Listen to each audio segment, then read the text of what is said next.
Friends, welcome to our channel. आज हम पढ़ेंगे कार्नेलिया के गीत। इसके कवि हैं जयशंकर प्रसाद और ये जो कविता है यह जयशंकर प्रसाद द्वारा रचित नाटक चंद्रगुप्त से लिया गया है।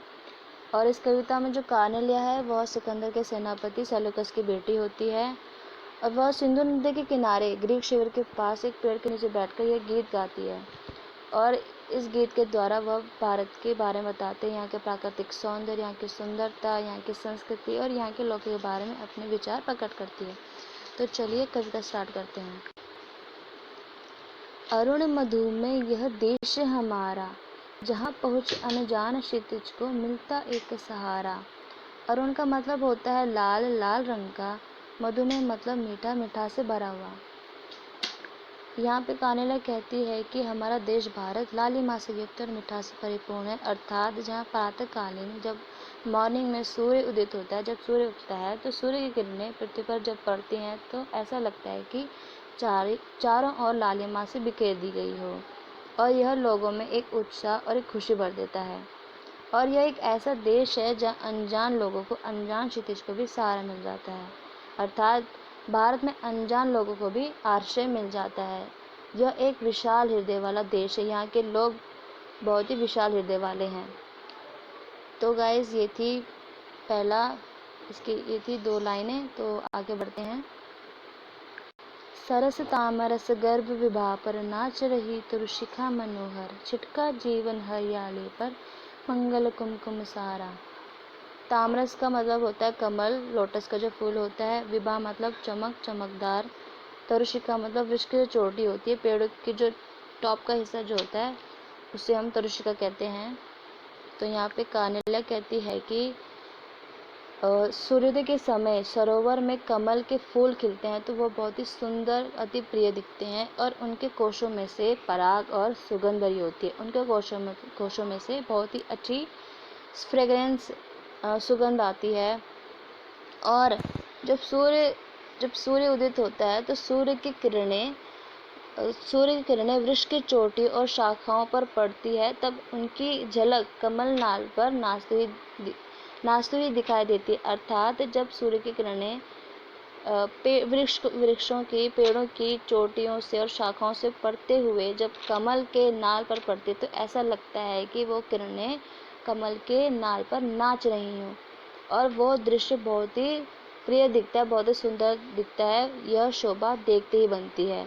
तब ऐसा लगता है कि जीवन की हरियाली पर किसी ने मंगलकारी रोली बिखेर दी गई हो, अर्थात जब सूर्य उदय होता है तो चारों ओर किरणें बिखर जाती हैं तो ऐसा लगता है कि किसी ने मंगलकारी कुमकुम बिखेर दिया गया हो।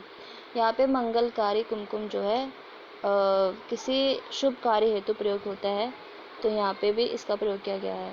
तो आगे बढ़ते हैं। लघु सूरधनु से पंख पसारे, शीतल मलय समीर सहारे, उड़ते खग जिस ओर मुँह के समझ निज प्यारा। लघु का मतलब होता है छोटा, सूरधनु का मतलब होता है इंद्रधनुष के समान। तो यहाँ पे कार्नेलिया कहती है कि प्रातःकालीन मतलब मॉर्निंग में जब सूर्य उदय होता है तब पक्षी होते हैं वह अपने छोटे छोटे इंद्रधनुष के समान पंखों को फैलाते हुए मलय पर्वत से आती हुई शीतल हवा के सहारे वो पूर्व दिशा की ओर उड़ते चले जा रहे हैं। वे जिस और मुंह किए हुए जा रहे हैं, मतलब जिस और वे जा रहे हैं वो उसे अपना घर समझ रहे हैं, उसे अपना घोंसला समझ रहे हैं। तो चलिए आगे पढ़ते हैं। बरसाती आँखों के बादल बनते जहाँ भरे करुणा जल, लहरें टकराती अनंत की पाकर जहाँ किनारा। तो यहाँ पे कार्नेलिया कहती है कि जो भारत के लोग हैं, भारतवासी हैं, उनके नेत्र हमेशा करुणा भाव आंसुओं के माध्यम से प्रकट करते रहते हैं। अर्थात यहाँ के जो लोग हैं वो दूसरे के दर्द को देखते हैं, दूसरों के दुखों को समझते हैं और उस चीज़ को महसूस करते हैं तो उनके आँखों से भी आंसू निकल आते हैं। उनके अंदर इतना करुणा भाव भरा रहता है कि वो उनके आँखों से भी आंसू निकल आते हैं। और यहाँ पे कार्नेलिया कहती है जो दूर दूर से यात्रा करके जो लोग आते हैं दूर दूर से, वे भारत में आकर उन्हें एक आश्रय मिलता है, एक सहारा मिलता है। यहाँ के जो लोग हैं वो इतने करुणाभावी हैं कि जो दूसरे के दर्द को महसूस करते हैं और उनकी आंखों से भी आंसू निकल आता है, और इतने यहाँ के लोग इतने अच्छे हैं कि वो दूसरों को भी आश्रय देते हैं और एक सहारा देते हैं। तो इस पंक्ति में कहा गया था, आगे बढ़ते हैं।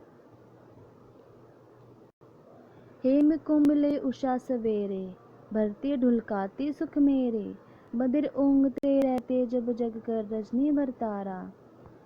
तो यहाँ पे कान्हैया कहती है कि जब रात भर जागने के बाद तारे मस्ती में ऊँघते रहते हैं, तब उषा रूपी नायिका सूर्य रूपी सुनहरा घड़ा लेकर उसे संसार के सभी प्राणियों को सुख ढुलकाते आती है। अर्थात जब रात भर जागने के बाद सूर्योदय के समय जब सूर्य उगता है, मॉर्निंग में जब सूर्य उगने का टाइम होता है, तो उस समय ऐसा लगता है कि तारे हल्के हल्के टिमटिमा रहे हों। रात भर तो जागते रहते हैं और उस जब सूर्योदय का समय होता है तो लगता है कि वो हल्के हल्के टिमटिमा रहे हों और ऊँघ रहे हों, अर्थात उनके अंदर एक हल्की हल्की नींद भरी हो। रात भर तो जागते रहते हैं तो ऐसा लगता है कि उनकी आंखों में नींद भरी रहती है और ऐसा लगता है कि वो ऊँघ रहे हों। तब जब सूर्य निकलता है तब ऐसा लगता है कि उषा रूपी नायिका, मतलब जब सूर्य उगता है तो वो लोगों में, संसार के सभी प्राणियों में सुख ढुलका देता है, एक नया एक जीवन भर देता है लोगों में, एक नई उमंग, एक नई खुशी आ जाती है जब सूर्योदय होता है। तो इस पंक्ति में यह कहा गया था। तो यहाँ पे ख़त्म होती है हमारी कविता। अब इसकी विशेष की बात कर लेते हैं।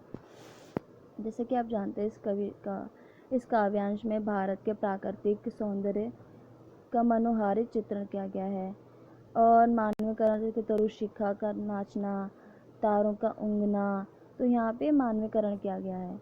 उपमा अलंकार है लघु सूर्धनु से, और अनुप्रास अलंकार से पंख पसारे, समीर सहारे, जैसे प रिपीट हो रहा है, स बादल बनते, तो यहाँ पे अनुप्रास अलंकार आएगा। और जैसे कि आप जानते हैं संगीतात्मक का गुण है, क्योंकि इस कविता को हम गा के भी गा सकते हैं। तो चलिए कुछ महत्वपूर्ण प्रश्नों की बात कर लेते हैं। पहला प्रश्न है कि कान्हैया के गीत में प्रसाद ने कविता में भारत की किन किन विशेषताओं की ओर संकेत किया है। यहाँ पे थोड़ी सी मिस्टेक हुई है, यहाँ पे में आएगा और यह विशेषता लिखा हुआ है। तो जैसे कि आप जानते हैं कि पूरे कविता में भारत के प्राकृतिक सौंदर्य, यहाँ के जो लोग हैं उनका व्यवहार अत्यंत मधुरतापूर्ण है और भारत में आकर अनजान लोगों को आशिक सहारा मिलता है। यहाँ के लोगों का जो हृदय है वो बहुत विशाल है और दूसरों के दुखों को, दर्द को देखते हैं, महसूस करते हैं तो उनकी आंखों से आंसू निकल आते हैं, इतने करुणाभावी हैं। तो ये सब विशेषता इस प्रश्न के उत्तर में आ जाएगी। और नेक्स्ट क्वेश्चन है, उड़ते खग और बरसाती आँखों के बादल में क्या विशेष अर्थ व्यंजित होता है। तो उड़ते खग में अर्थ व्यंजित होता है कि पक्षी जिस ओर मुँह करके उड़ते हैं वह देश भारत है। यहाँ पे खग उन विदेशियों की ओर मतलब संकेत किया है जो भारत में आशा पाने की आशा लेकर आते हैं और यहीं होकर रह जाते हैं। बरसाती आँखों के बादल में भारतीयों की करुणा और दया का व्यर्थ व्यंजित होता है, मतलब भारत के दयालु एवं करुणा भावना से ओतप्रोत हैं। तो ये सब इसमें आ जाएंगे। तो गाइस ये थी आज की वीडियो। अगर आपको वीडियो पसंद आए तो लाइक, कमेंट, शेयर ज़रूर करिएगा और सब्सक्राइब करना ना भूलें और बेल आइकन को भी प्रेस करें। Thank you for watching.